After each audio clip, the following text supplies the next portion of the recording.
We're going to talk about the Parsha and Chodesh Adar and Purim. I don't know if we have class next week. Do we have class next week? It's Monday, it's Sanit Esther. So whatever you decide is fine. For me, I could be here, but it's up to you and how you feel because, How do you feel?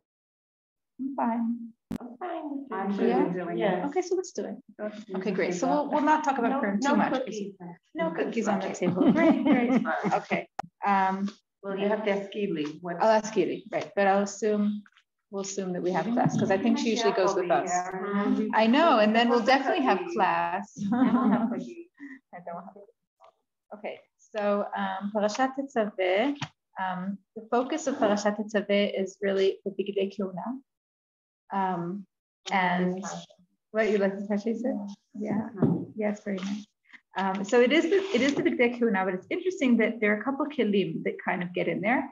So we're going to talk about them a little bit too. So the Parsha starts with, it talks about the menorah and about the lighting of the menorah, which kind of seems a little bit out of context because it's not actually part of the Bigdei Kehuna, but it is part of the role of Aaron HaKohen. But it's funny to think that last week when we spoke about creating it, it didn't talk about it there.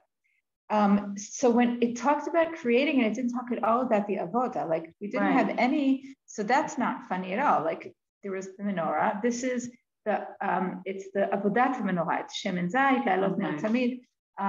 So that it didn't like Vayikra is really the part where we talk about most of the avodah of the kibbutz.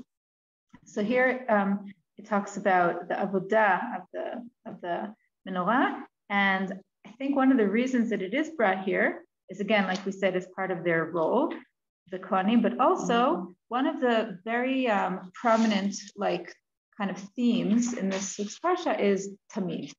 Okay, so there's this, so here it says about the menorah,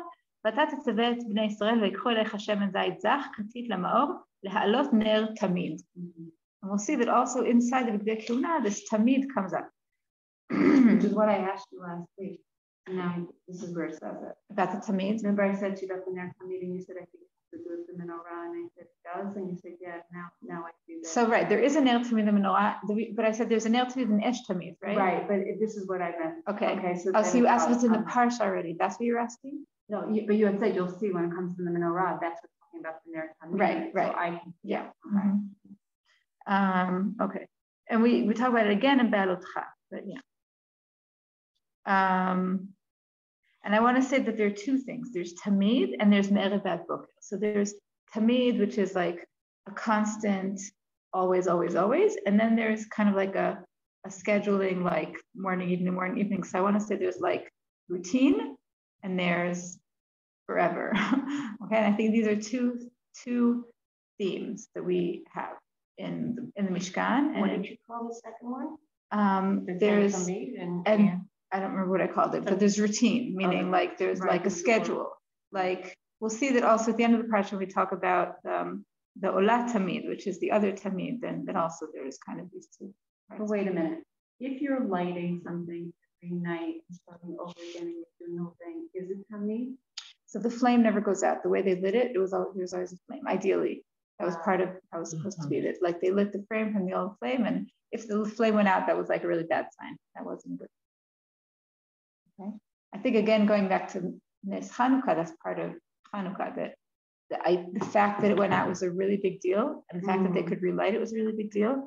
And yes, 8 days, 1 day, but it's not, the point isn't 8 days, the point is forever. The point is it doesn't stop, and that's part of the miraculous Tamid in the Mishkan. There's this idea that it doesn't go out. Okay, and then it says, and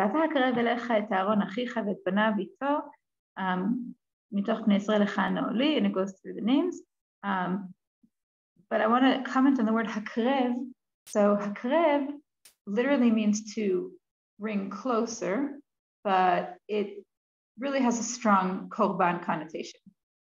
And obviously we don't sacrifice the kohanim in the way that they're, right, they stay alive, but there is to some level kind of like they become almost like a korban. Again, obviously they're alive, but their role is very intense and a big deal. It's a really big deal. And there's some level of, it's as if it's like, and then it says, lechavod u'letiferet. So we have to create these special bigdei kodesh, these special holy garments, lechavod u'letiferet. And the two words lechavod u'letiferet, they kind of contain the purpose of these clothes. Okay, so one of them is lechavod, and the other is tiferet. Okay, so kavod is honor or a role, and tiferet is glory and beauty. And I think that the Netziv talks about this. I didn't bring him, but he talks about how the role of the kohanim was both to represent Hashem, but to also, it's kind of like a very fine balance. Like they have to look mesudar, they have to be put together, but remember that it's not themselves they're representing Hashem. And I think in general, Judaism has a lot of this about how our leaders have to have this fine balance, right? We have to respect them, and they have to be personas, but they have to remember that it's not them. It's not the role. The role doesn't stand on its own. The role has to be a representation of Hashem. And I think it's very clear in this week's parsha that the Kohanim, it's very much that way. And going forward in history, it doesn't always work. Meaning there are Kohanim that don't understand this. Right? We know that Eli's sons did not understand. There were Kohanim. Later, there were many Kohanim that sinned and that, benefited from the role and didn't understand that they're just, right, messengers. But I think part of what this week's parsha really talks about is that they are, we'll see it again and again, they're lifnei Hashem and they're representing Hashem, and this is what it's all about. So yes, it's beautiful and it's special and there's kavod, but it's letiferet Hashem, right? We say letiferet Medinat Yisrael, right? Mm-hmm. So it's not it's letiferet Hashem. It's representing the glory of the Mishkan. I always thought years ago, I learned this. I always thought that the Kohanim were always in the Beit HaMikdash, and then I found out when the Mishkan was maybe 2 weeks out of the whole year because it was a rotation. So they would get called, and they had their miluim. Yeah, so like miluim, you had your big day kuna sitting there waiting, and then you call you up, and then I didn't know. Right, but the Kohen Gadol was really right. He had an understudy, but in general it was always there, right? If he were tamed, then someone would have to take over, but he was on.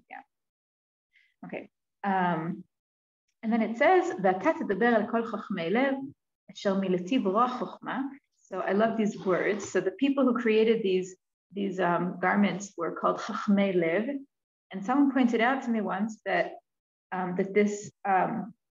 this idea, these words often come together, and maybe I think she said they always come together. I'm not sure I don't know, but they're chachmei lev. They have some kind of wisdom that's not necessarily in their brain, right? We always think chachma is here, but it's chachmei lev. There's some kind of, I don't know if it's intuition or it's some kind of like creativity or whatever. It's not creativity because they have to follow, right? We said it has to be exactly like Hashem said, but it's some kind of ability to connect, to connect this wisdom to the practical world. And it says also they were out in the desert. I know, where did they get all the materials?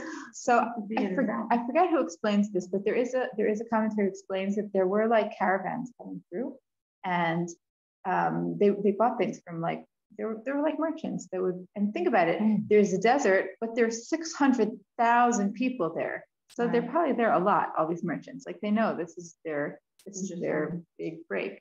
It's like the Gazlan, when you go on a tool, suddenly there's an ice cream truck. So this is like in a bigger way that they know that they're there. I forget who says it. I think maybe they're Ramban or they're Benazir, one of the classic commentaries. But everything was provided for them from Hashem. But so there is a midrash that when this need to buy and to, Well, I think some of the things they got with them from Mitzrayim, like when they took the Rechush Gadol, so some of the materials they got from Mitzrayim. And there is a midrash that Yaakov planted trees when he went down to Mitzrayim, and those are the trees that they used for the Kashim. But again, I forget who says, one of the classic commentaries talks about how they had to buy some of the materials from the Kashim caravans. Okay. So then it goes through the list. So let's just quickly go through the list. We're going to see them in a minute. So these are the bgadim, right? So there's the choshen. We're going to go through them in detail in a minute, but this is the list. Choshen, ve'efod, u'me'il, וכתונת, תשבץ ומצנפת ואבנת, ועשו בגדי קודש של ארון האחיך ולבנה ולכהן העולי. Okay, so what are the begadim? So there's the choshen, right? But let's do it inside.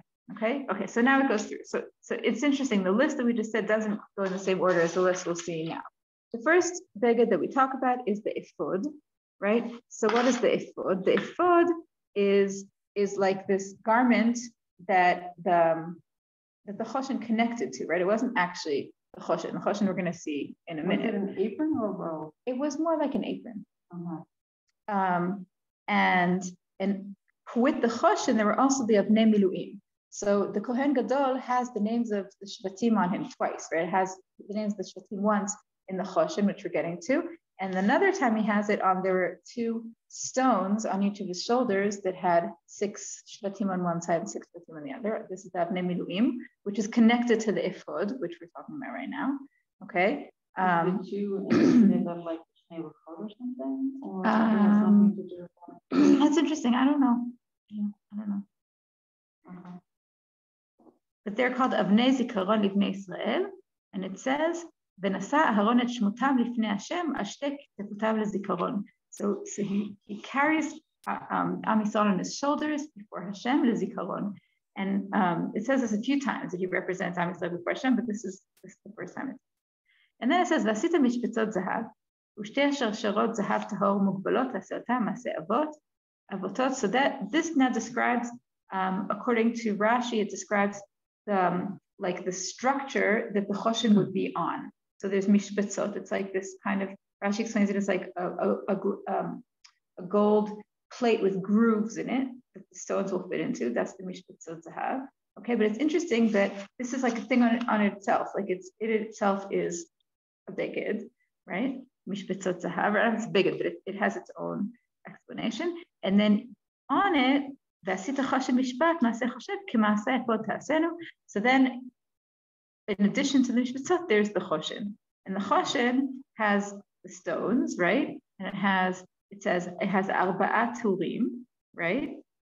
For like columns, and this is the term of right. We talk about the Tur and the Shulchan Aruch that have arba'a turim. This is where it comes from. There are 4 turim and choshen, right? So that's where, right, arba'a turim comes from.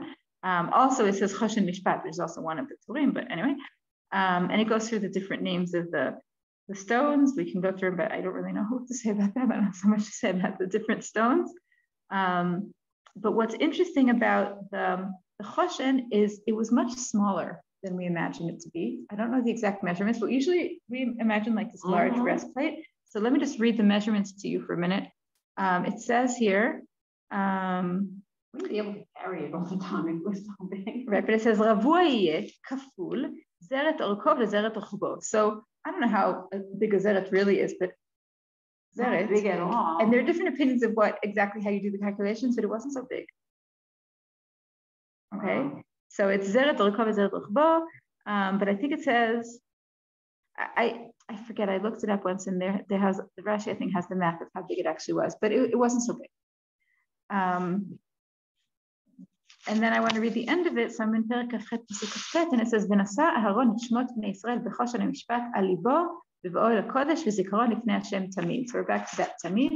So Aharon, whenever he went into the Kodesh, he carried Am Yisrael with him, and he carried them on his heart. It's so beautiful. He says, "Al libo v'ba'ol hakodesh v'zikaron lifnei Hashem tamid." So when he goes in, he's always carrying Hashem on his heart, and it says l'zikaron again, just like it said in the avnei miluim, and it says it's tamid also. So there's these elements that Aaron has to always remember that he is both the messenger of Am Yisrael and he's Lifnei Hashem, and he's in this kind of like place where he represents the nation before Hashem, but he's the shaliach of Hashem, and this is what the Kohen is. Okay, the next beged is the me'il, and the me'il is really more like a you asked about a robe, so that's the me'il is more it's a beged, and the me'il has on it the pamon verimon, right? It has the jingling, right, bells at the bottom. when it talks about the bells, it says, it says about the bells that the bells make sound, and that's so he doesn't die. I don't know if you remember. I think I taught this when I taught here a few years ago. So I think we really focused on this. There are different opinions about what this means. This is totally fine. And I don't remember the opinions either, but I just vaguely remember that there are different opinions about what this means, v'lo yamut. So I think the classic. Comes out, so therefore he can go in. So right. So there are kind of two basic opinions. One is that if he doesn't follow the rules and wear everything has to wear, he will die. Okay. Meaning that this is explaining that he has to. And the other is what you're saying, that he has to kind of warn the Shekhinah, and the Shekhinah kind of makes space, which also is so interesting that like the Shekhinah isn't there when he comes in. Maybe it's not there in the same force, but there is this idea that the Shekhinah in full force is dangerous. But it's such a weird concept, because you're thinking Hashem has to hear the bells to go out of it. It's like a very weird thing that he needs a warning, he's coming. It's just, I don't know. I hear you. That's why following the rule. So you can go with the other explanation. What does it say there? It says the bells that were attached to his hem and that rang whenever the Kohen HaGadol walked reminded listeners that some kinds of speech should never be heard. Interesting. On Shabbat, he was allowed to wear it too. That's a really interesting question. That is very interesting. But then there were things that they were able to do as far as but then they also were lighting things for Shabbat, because when they were doing Avodat Hashem and the Mikdash, they were allowed to. Now we can't. So really, so it's important. The Mikdash has the structure. They didn't build Mikdash on Shabbat. They had to stop from building, but they did do the Avodah of Shabbat. I don't think they actually lit the flame. I think the flame was always lit, but they did. They were covered. No, for sure. Yeah. It is interesting though that the Kohen Gadol didn't always wear all the begadim. There were different times where, like how Yom Kippur, he takes it up, he puts it on. It's right. There's Bigdei Zahav and there's Bigdei Lavan, right? Every Kohen has the 4 begadim that were not Bigdei Zahav. Only the Kohen Gadol wears the 8 begadim. And there were times that he wore them and times he didn't wear them. But it is a pretty drastic thing to say that if he forgot to put something on or something wasn't more completely the way it's supposed to be, then you die. In general, in the Mishkan, any little detail that went wrong was really detrimental. So did they necessarily die? Depends. But like Nadav and Avihu, right? Something a little bit wrong in the Mikdash is it's serious business. It's playing with fire. Okay, that's the Me'il, and then the tzitz. So the tzitz, right, is right like I can't think what's called in English. It like goes on their forehead, right? And it says the head plate. Thank you. And it says also Vaya al metzach Aaron v'nasa Aaron et avon hakodashim asher ikdishu. Vaya al mitzchot tamid. Again, it says tamid. So before we said about the choshen was on libot tamid, and also here Am Yisrael is al mitzchot tamid. So Am Yisrael is on his head, and on his heart always. It's funny because I heard something once connected to like tzitzit. Like that's like what we take on today, like that's you mean tefillin? No, but they said from the word tzitz. Oh, interesting. Like to see it always. Interesting. Like okay, so there's also an idea that the tefillin is here and here is connected to the lev. That's also kind of right. Okay. And then we have the other gadim. If you look into Sukmen, that's the simple gadim, the Bigdei Lavan or Libnei Aaron. So his children need kutanot. Avnetim mikbo. So they have a kutonet, which is just like a robe, and an avnet, which is a belt, and a mikbat. So as opposed to the mitznefet of the Kohen Gadol, the Kohen Hediot, not idiot, Hediot, right? Simple Kohen has a different hat. How long did it take them to get dressed every day? The Kohen Hediot it's just a beged and a belt and a hat. So the ones that had to wear everything, it sounded like it was his whole morning affair. And then it says, "Ve'ilbashta otam," and you have to dress them, "Mashachta otam hashemen," and then it says, "V'asalam michnasei bad lechasot b'sar arbav motnayim vad yerichayim." They all had to wear pants under their robes, and apparently this was a little bit of a chidush. And it says that it's in order to cover their irva, their nakedness. And I think that part of big deal here is that some ancient temples, part of their worship was sexual. And here it's very clear that that's not our worship and that our sexuality is covered in the Mishkan. Not that it's nasty or evil, it's just not appropriate there. And then the last pasuk says, so all these clothes they have to wear when they come. So again, it says if they don't follow these rules, they will die. And chukat olam, this is the rule. This is set in stone. And I think part of what chukat olam also means is it doesn't necessarily make sense. Chukah, right? This is the rule. Period. Understand it? Don't understand it? This is it.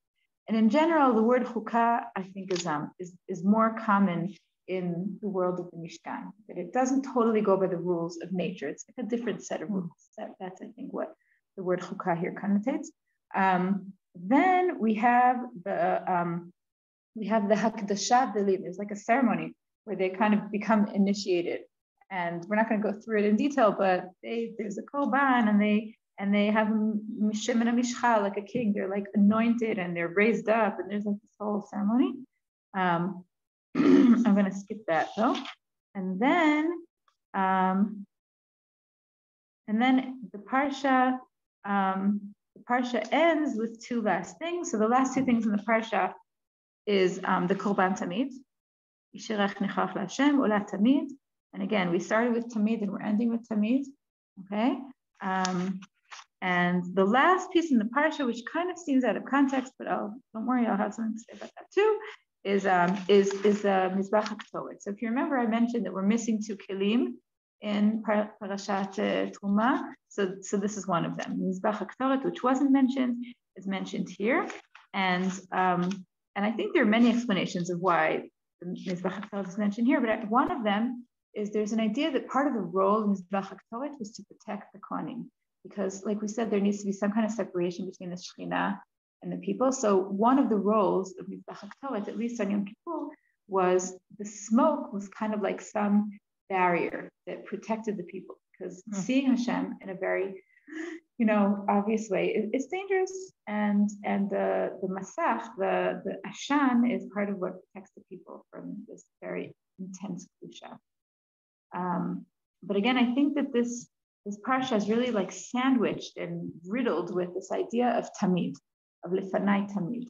And I think that's what this week's parsha is really telling us about the Kohanim.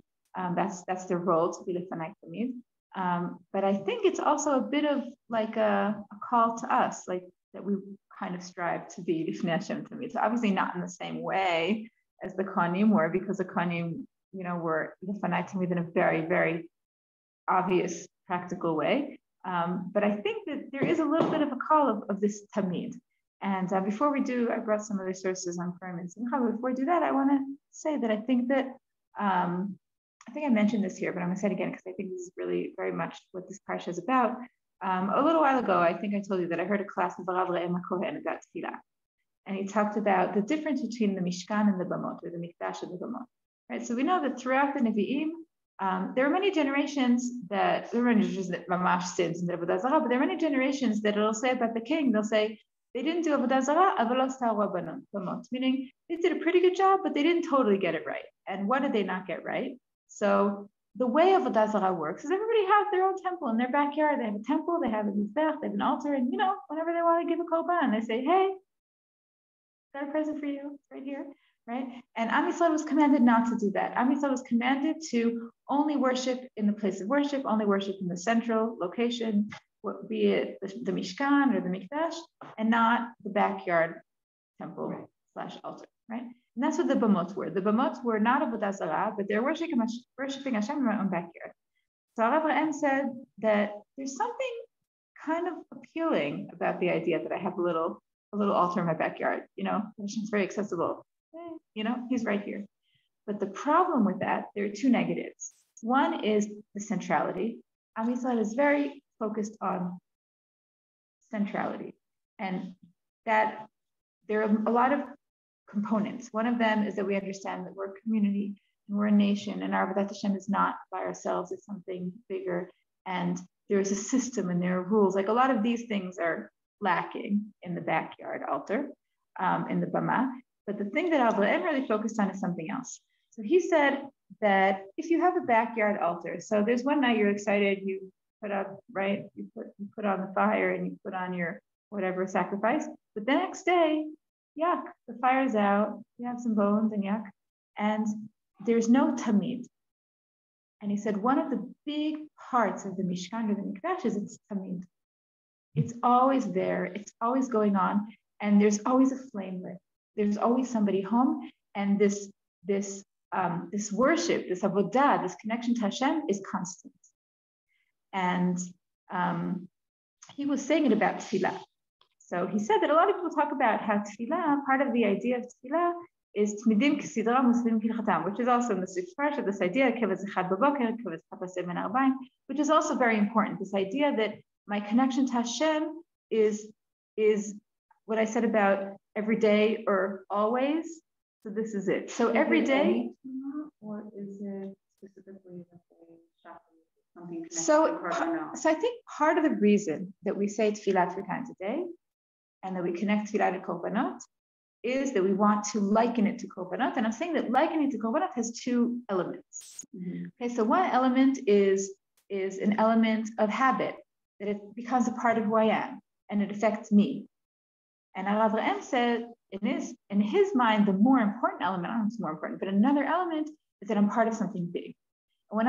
When my nation davens Hashem 3 times a day, so whether or not I did today or I didn't today, it's an interesting question, but it's always happening. And when I do, I'm just opening the door to that world. I'm entering that virtual mikdash. I'm saying, I know the esh is lit. It's always lit. Am Yisrael has an esh tamid, l'fanai tamid. So obviously we don't physically have that, and that's very, very lacking. But he was saying that part of what tefillah represents, the idea that we have 3 times a day and that we connect to that and we liken that tefillah tesh tamid is kind of saying that the idea is that we know that what we're connecting to is something that's constant and eternal and always alive and always present. And I think that that's part of what this parsha is saying. It's realizing that the system that we are a part of, it's an ongoing thing. And we have to jump on it and join it. But it's not like we're not creating the wheel. We're not inventing the wheel. We're not, making something that wasn't there before, which maybe is kind of nice to think that we're making something new, which I think we are. We do create new things too. But the main system, the main, like the flame is lit. The flame has been lit. And again, physically, unfortunately, it's not lit, which is a big deal. But the fact that Am Yisrael is still davens 3 times a day is really big. It is big. It's a really big deal. It's really big. Like I told you when I started to do Arabi that night, because in the morning and afternoon, but then now, like before I go to bed, it's again the same thing, and then you reflect on the day again. It's very interesting, very big. Yeah. So I think that this parsha kind of lends to that. It kind of leads to these thoughts. So I want to transition a little bit into not Purim, because we're going to talk about Purim next week, but Adar. And first of all, I think it's very fitting that we always talk about the Big Day Kohen Gadol before we dress up on Purim. Yeah. And it's interesting to think what our clothes are, right? What it's all about. But today we're going to focus less on our clothes, but more on our exterior in other ways. Okay. So I brought you 2 pieces. One is from Rav Kook and one is from Rabbi Nachman. Let's see if we get to both of them. But the first one is Rav Kook, and the reason I brought this piece, even though it's really not connected to Purim or Adar, is because in Kabbalah, each month has a letter, and the letter of the month is the letter Kuf. And I brought you the piece where Rav Kook talks about Kuf, and you'll see that it's connected to some ideas that I think are very relevant to things we were discussing. So, Rav Kook. This is Reish Milin. So like I said, it's a book about the letters. And if you ever look it up, so there are 2 parts. The first part, he has like long explanations on each letter. And then I brought you the short version because I don't really understand the long one. So I brought you the short one. It's just really hard to understand. And this one I also don't totally understand, but we'll get it together. And it's just really beautiful in my opinion. Okay. So he starts and he says, Hakuf, מורה על תכונת החיקוי, המצויר בקוף לגבי אדם. So he starts out by saying that the letter kuf, the name of the letter is kof, like monkey, right? So he says, what is monkey? So he says, what really characterizes monkey is imitation, right? What does a monkey do? Monkey see, monkey do, right? A monkey imitates, right? If you know the caps, right? Caps for sale, right? You know that book, Caps for Sale, right? Yeah. And that's the whole thing, is that the monkeys just imitate what, and they don't really understand, right? So it's interesting. I feel like there are people who like monkeys and people who are really disturbed by monkeys. And I think part of the reason, either way, is that there's something about monkeys that you look at them and they're like, they sometimes make the same movements or even they reflect you, but it's not the real thing. And it could be really cool or kind of disturbing. Yeah, it could be like making fun, you know. So I think part of the reason sometimes it could be disturbing is, first of all, it makes you think, when I'm doing what I'm doing, do I really mean it? Or am I also just imitating someone else? And part of what Rav Kook is touching on is that our life is very, very much an imitation game. Like a lot of what we do is imitating. Like, how do we learn how to speak and walk? And everything we learn through imitation. It's a big part of who we are. Do we stay there? We hopefully not, right? But man is a social creature, and so many things we do because everybody else does. Slippery slope. It is a slippery slope, but it's also a basic part of our reality. Yeah. Okay. So Rav Kook is going to break it down. So he says, I'm starting again. Hakuf מורה על תכונת החיקוי, המצויר בקוף לגבי אדם. He says the kuf, it teaches us, it focuses on this element of imitation. המצויר בקוף לגבי אדם. So it's illustrated, it's emphasized when you look at a monkey and a person, you kind of become aware of this element of חיקוי. And he says this element, שיש בו יסוד קודש. So he starts out by saying there is a holy aspect of חיקוי. And he says, what is the holy aspect? להיות האדם, בכל מדרגה של מציאות, שוקקים להידמות לצד הילה. So he says, part of our goal in life is to be like Hashem and to liken ourselves to holiness, right? Is to take upon ourselves the acts of holiness, and that's the good part of chikui, meaning that's the good imitation. We're imitating Hashem, and we're taking upon ourselves actions that we might not necessarily understand or mean yet, but they're still holy actions. And he says this is the holy side of chikui, meaning imitation has a holy side, and this is that. And he says, so these actions of imitation in the holy realm, it raises us up. Romem and nisgav means raise us up, right? And that's the holy side of imitation. Okay? So he says, part of becoming more holy to improve ourselves is also based on imitation. Not also, it's based on imitation. And how do we know what to do? Because we see other people doing it, or because we even read it in the rule book. But I just want to say that the statement that it's based on imitation, part of the assumption is that when I act, so my action is not 100% infused with meaning all the time, right? A lot of times my action, I'm getting there, right? I do it, I take it till you make it, right? Like not every time that I daven am I having 100% kavana. Not every time that I wear the clothes I wear do I totally feel so excited about choosing to wear tsanua clothes. Like a lot of the actions we do are not always 100% infused with meaning, right? And I think Rav Kook is broadening the word imitation to all of those actions, meaning any act that's not necessarily 100% intentional, I think he's going to call chikui. Okay, but he says it's fine, it's great when I'm striving to be right. Okay, now he's going to say the others. There's also, he doesn't say a negative side, but a mundane side. So he says the mundane side, it has a negative. So he says falling into the depth of stupidity and rish'ah, right, of resha, of evil, are also connected to this element of imitation. And he says, when does that happen? He says,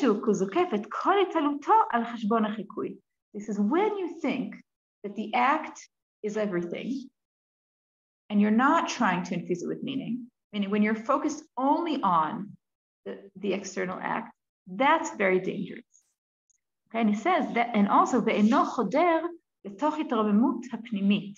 So he says when we just act and we don't strive to infuse the act with meaning and to infuse the act with inner enlightenment, with raising up the pnimiyut, he says that's when chikui is very dangerous and could lead to very not good things.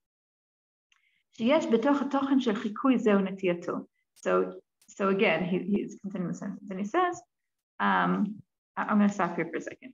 I'm not sure I'm going to read the end. I want to start just by explaining this. He says that it's not necessarily bad to start with an act that doesn't have any meaning. But when we forget that the act has to have meaning and we just leave it at that, that's very dangerous. And I think he's also suggesting that sometimes when we want to be someone, like if I'm acting just because I want, to be the thing I'm striving to be, like I want everyone to think that I'm whatever, right? If I do mitzvot because I want to have the status in society, right? Let's say somebody wants to be a leader. They know they can't be a rabbi if they don't go through the motions, right? And obviously I'm not talking about anybody specific, but I'm saying that a lot of times in life, we focus on the goal that's not the pnimi goal, it's the external goal. And he says that's the negative side of chikui. The negative side of chikui, again, of the external act, is to forget that the purpose is to fill it with meaning.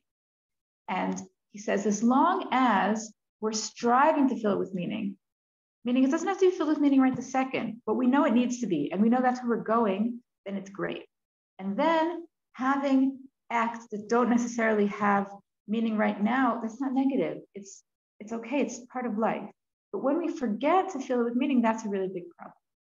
And I think a lot of times in today's generation, I live in Dakos. I feel like I live in like the world of authenticity, right? Everything has to be authentic, right? So on Friday night, we had a couple over, very, very sweet couple, and they were talking about how they grew up in like very firm homes and they were forced to do all kinds of things like in Judaism. And now they need to make their own choice. And now obviously they're doing some things and not others, but like they feel, the way they were presenting it is that like, if you needed to be authentic, you need to stop, right? Because you can't be authentic and continue, right? And I feel like we have this fear today. What Rav Kook is saying, we're afraid of the thing he's talking about. We're afraid to be fake, right? We're afraid to just have the facade. But he's saying it's okay as long as you remember where you're going. And it doesn't mean that it's not going to be real. Like the fact that you do something before you're there doesn't mean you're not going to get there. But he says it's this chikui. Like your fear is well-based, meaning the fear of this modern new age authentic generation, it's very real because sometimes people stay there. And I think sometimes we look at situations we've been in or people that we see that we feel like it's not, it's kind of fake. And then we say, I don't want that. And Rav Kook says, you're right, we don't want that. But that doesn't mean we have to start all over and erase everything. That means we have to strive to fill it, to infuse it with meaning. And I think part of what Chodesh Adar is about is elevating this element of chikui by two things. First of all, by choosing what we want to be. Like it's okay to say, I want to be like him, or I want to be like that. I strive to, take upon myself these structures of action. But along with that, we strive to always better ourselves and to always infuse it with that meaning and become suited to it. Like tochok yevaro, like again, costumes, right? So we used to talk about how sometimes a costume, it shows like what you really want. Yesterday we had tichel day and seminar working. So all the girls suddenly had tichot on all day long. And one of the teachers said to me, is the way they're wearing their tichel like showing us how they're planning to wear when they get married? So I said, sometimes it is and sometimes it's not. Sometimes it's showing something that they kind of sort of want to do but never would. But, I remember when I first, we were engaged Purim time because we got married on Rosh Chodesh Nisan. And that Purim, I wore a tichel with my hair out because I know I wasn't actually going to do that, but like I needed to try it out. Like I just need to get that out of my system. So I feel like dressing up has both sides, right? It has something that's like totally not me that I need to, right?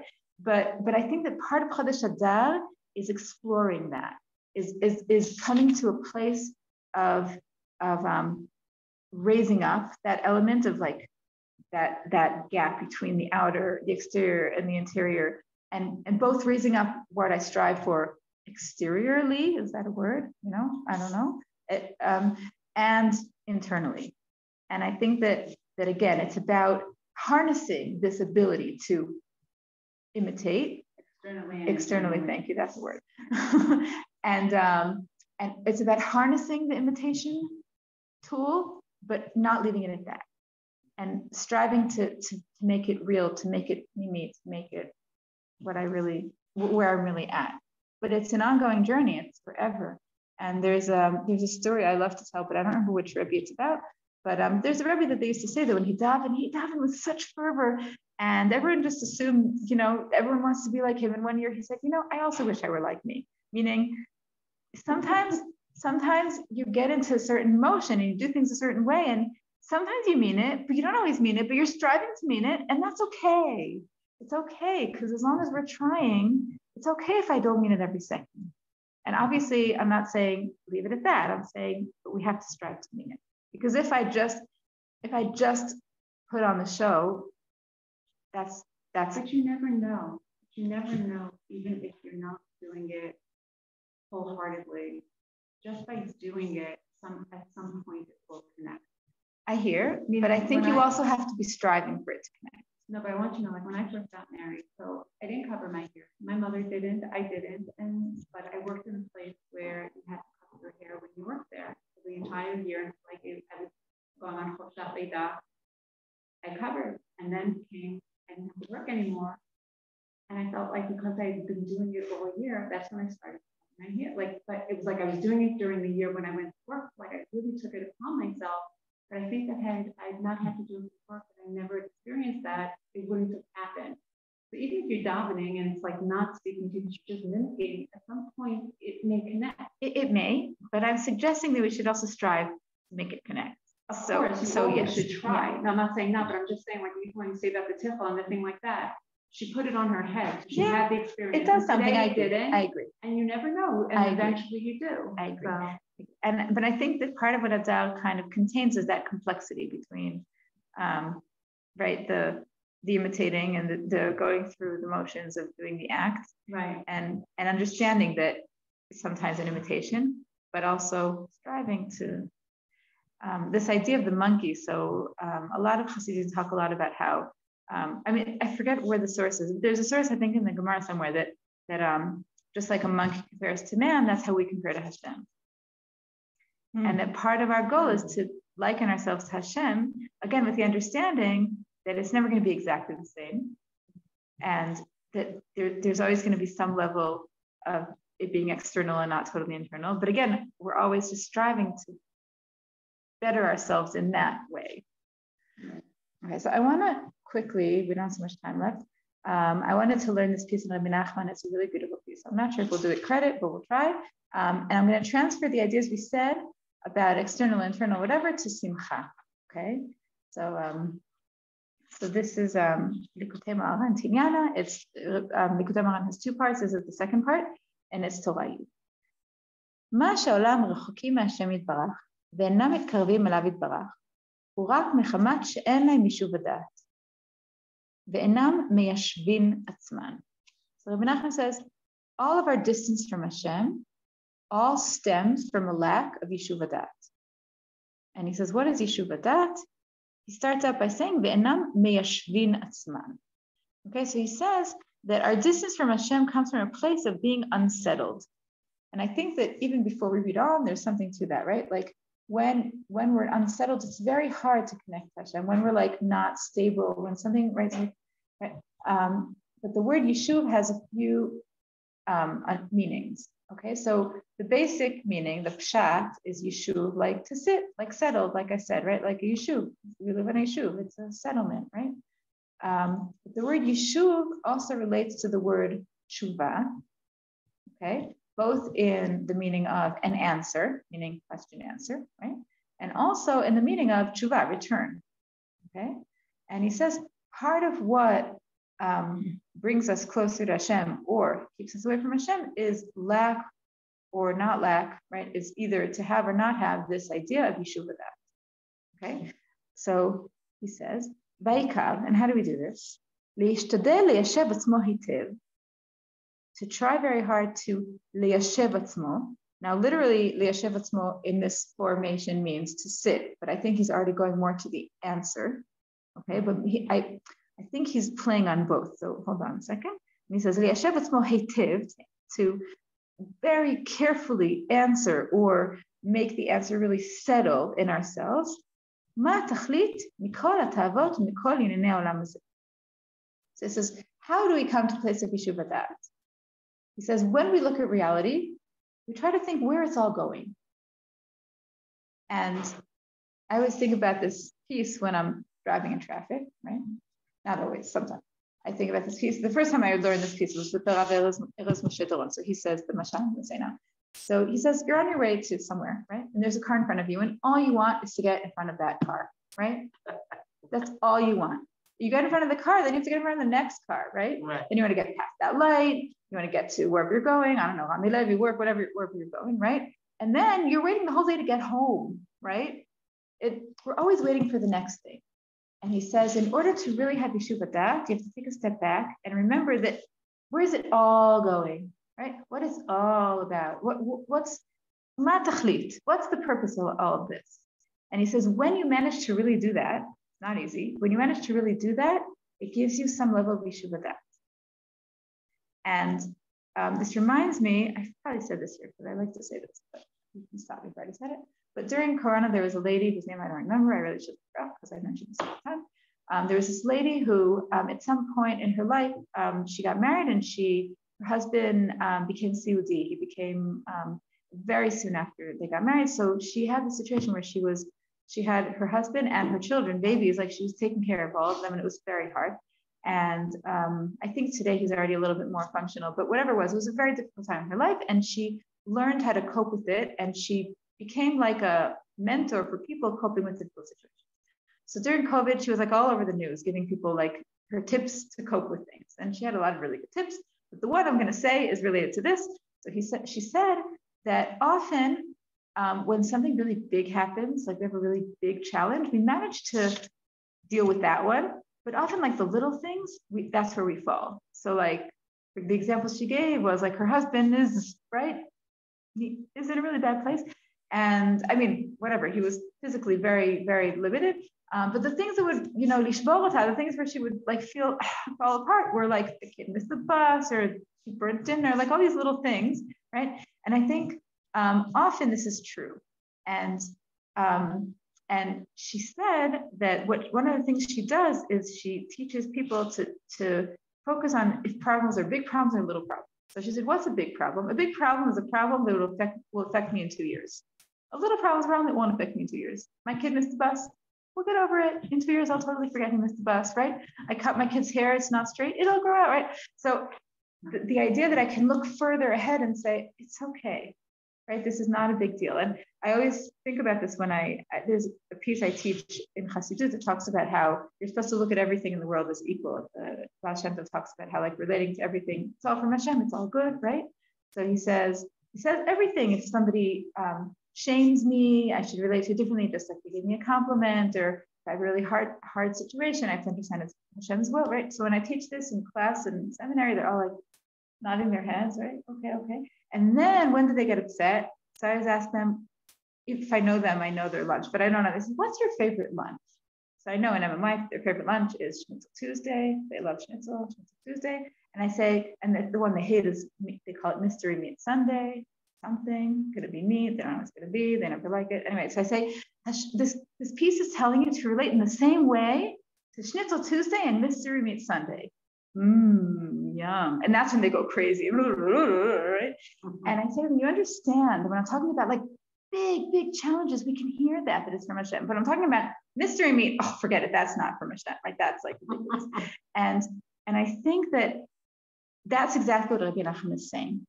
He's saying that the ability to step back and say, oh my gosh, I know it's from Hashem, I know it's going somewhere, I know, we're sometimes able to like gather ourselves together and say that when it's really big, because the big things, they call us to arms and we pull it together. But the little things, that's when we don't want to gather arms. We just want to live our life. We don't want to start thinking about what the purpose is when I get a yucky, when I burn dinner, or, I just, come on, I just want it to work.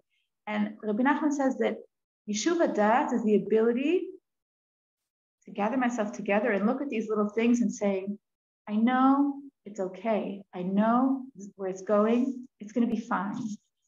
I know matachlit. It doesn't really matter, right? The real purpose, in 2 years, I'll forget this because matachlit is beyond these little things. And I feel like a couple weeks ago, there's a musician named Daniel Zamir.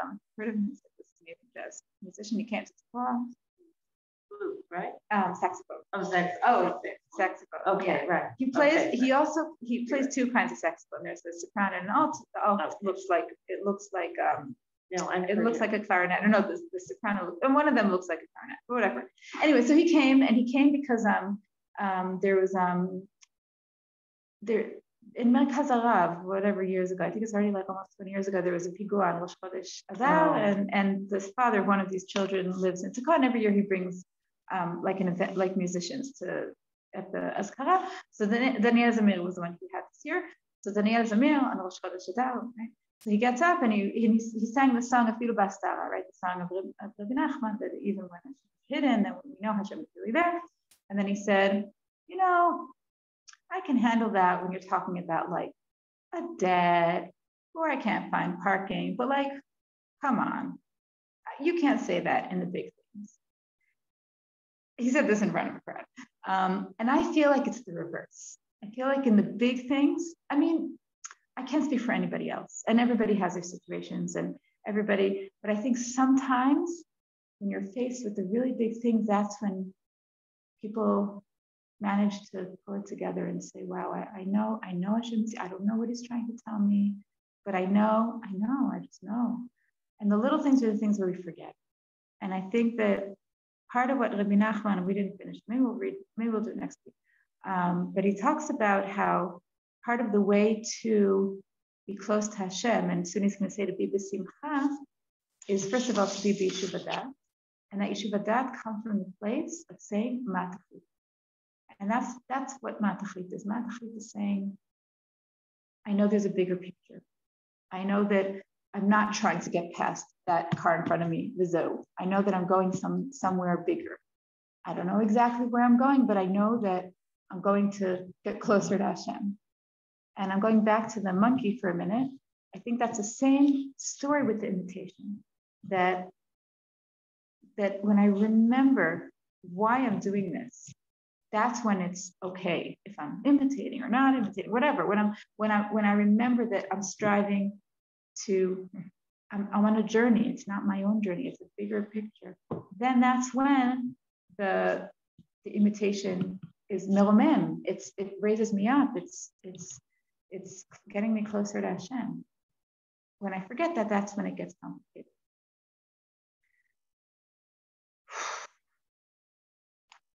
Oh, that was really good. May we have a Gua Shema. Dvar, if you're listening, we're thinking of you. I miss you. We miss you so much. I hope you're listening. And a nechama, everybody. And Yeshua. And Yeshua. My son lives in Toccoa. I know. I want you to know this monkey thing. Really, if you look at last night, so the monkey's the right way, the monkey's the wrong way, and you have to be the right monkey. Really. I think the understanding is that we're all monkeys, and sometimes we imitate the wrong. No, but I'm saying last night we were different. What monkeys. Those kids? I'm saying like when the kids went out and did the wrong thing, they imitated the wrong people. When people went up, like I said, to go and take the Torah, that was the thing that we were supposed to do. It's very, very hard right now. It's very hard. No, I hear. But I want you to know, I took it to my Sheila this morning that you said with the thing, the one who was 50, please just like see Hashem.